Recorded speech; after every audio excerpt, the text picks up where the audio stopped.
ماہرین ہمارے مدد ہیں انہوں نے ایک اپنی آراء کا اظہار کیا اور ایک نقطۂ نظر جس کی بھرپور نمائندگی علامہ فرقان حیدر عابدی صاحب نے کی،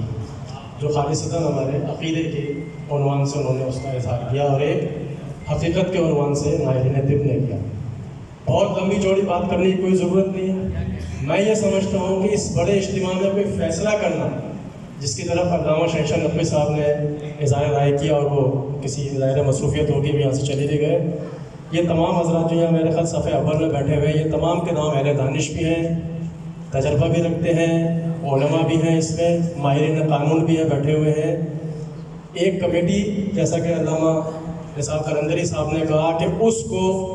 بالکل با اختیار بنا کے ہم سب یہ کہتے ہیں کہ جو یہ فیصلہ کریں گے وہ قابل قبول ہوگا۔ یہ نہ کہا جائے کہ یہ بک گیا، یہ ایجنٹ تھا، یہ فلاں کا مقلد تھا، یہ مقلد نہیں تھا، نہیں۔ ایک ابھی یہاں کمیٹی بنا دے، اس کے بعد ہم سب یہ کہیں جو یہ فیصلہ کریں گے ہم سب کو وہ قابل قبول ہوگا۔ اور یہ ماہرین اگر یہ یہاں سمجھتے ہیں کہ ان سے زیادہ بہتر طبی ماہرین ہو سکتے ہیں، ان کو اپنے ساتھ مشاورت میں شامل کریں، فقہاء کی آراء کو اپنے ساتھ شامل کریں،